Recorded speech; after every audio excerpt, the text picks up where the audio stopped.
अष्टवक्र गीता, दूसरा प्रकरण, सूत्र नंबर 12। सूत्र नंबर 12।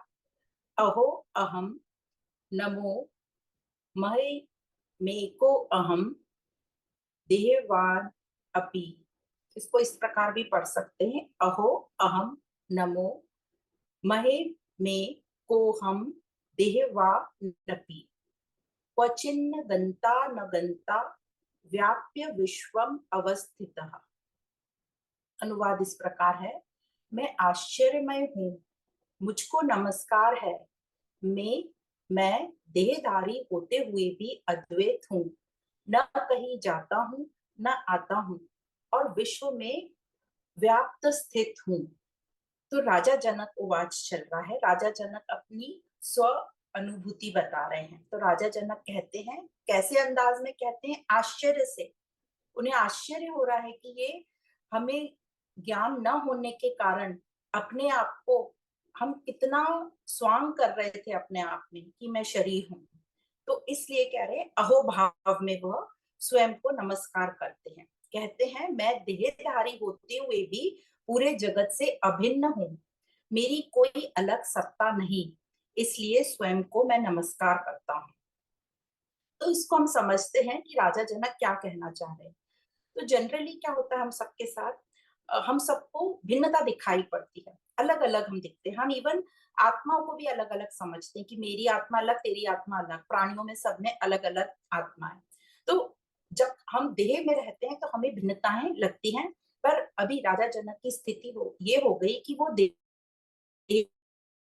में भी, पर जो जान गए और अपने आप को वो अभिन्न समझ रहे हैं।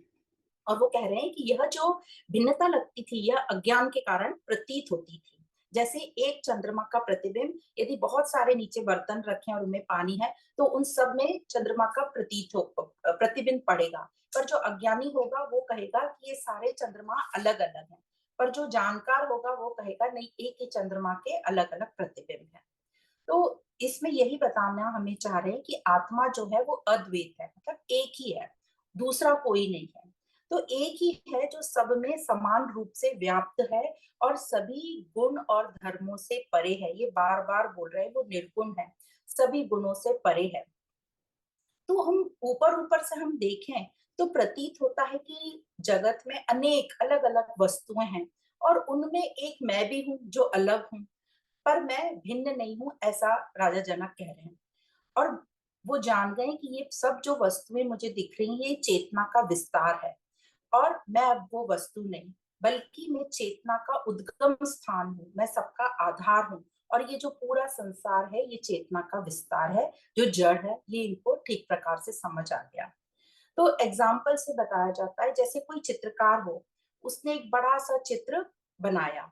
उस चित्र में उन्होंने सब कुछ बनाया, पेड़, पक्षी, जानवर, बिल्डिंगे, नदी, तालाब, सब बनाया और उसने खुद को भी बना दिया। यदि उसने खुद को उसमें बना दिया तो इसका ये मतलब नहीं हुआ कि वो चित्र के अंदर चला गया। वो तो चित्र के बाहर ही रहेगा, वो तो उस पूरे चित्र का जो है आधारभूत रहेगा।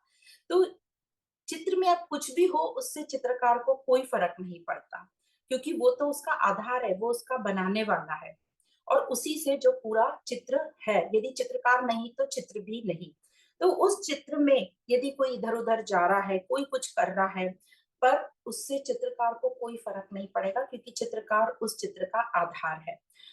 तो इसी प्रकार हमें ये एग्जाम्पल देख के समझाया जा रहा है कि जो भी चित्र में हो रहा है, आना जाना, कोई इधर जा रहा है कोई उधर जा रहा है, वो सब कहाँ हो रहा है, वो चित्र के अंदर हो रहा है। वो पर्टिकुलर एक सीमा के अंदर हो रहा है, वो पर्टिकुलर एक क्षेत्र के अंदर हो रहा है, चित्र के अंदर हो रहा है।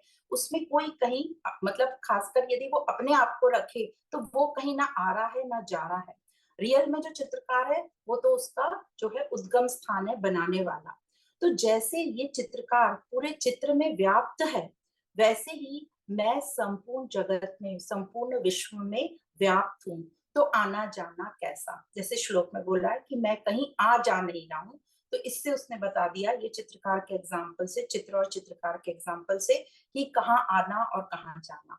तो चित्र के अंदर वाला बने रहेंगे, यदि हम भी चित्र के अंदर वाला ही बने रहेंगे तो कैसे रहेंगे हम? एक क्षेत्र में बंधे हुए रहेंगे, एक सीमा में रहेंगे। और जब भी हम बंधन में रहते हैं तो कैसे रहते हैं? दूसरों पे निर्भर रहते हैं, डरे हुए रहते हैं, अपने आप को असुरक्षित महसूस करते हैं। तो इसी प्रकार ये बताया जा रहा है कि तू चित्र के अंदर वाला नहीं है, तू तो चित्र का उद्गम वाला है, तू खुद चित्रकार है। तो जब ये जान जाएंगे कि हम ही चित्रकार हैं, तो हम भी निर्भय होंगे और हम भी अधूरे नहीं रहेंगे, पूरे हो जाएंगे। तो इस चित्र और चित्रकार के एग्जाम्पल से हमें बहुत सारी चीजें समझ में आती हैं। जैसे जो चित्र है वो चित्रकार का क्या है? प्रक्षेपण है, या वो पूरी चेतना का विस्तार है। और चित्रकार क्या है? शुद्ध है, निर्मल है, निर्लिप्त है। और भी समझ में आता है कि यह जो पूरा दृश्य जगत है यह मुझसे अलग नहीं है, क्योंकि यदि चित्रकार नहीं तो चित्र भी नहीं। और इस अलग जगत की अपनी कोई सत्ता नहीं है। जो भी दिखाई दे रहा है वो तो सिर्फ और सिर्फ द्वैत के कारण यह एक खेल मात्र चल रहा है, उस आधार पर ये पूरा खेल चल रहा है।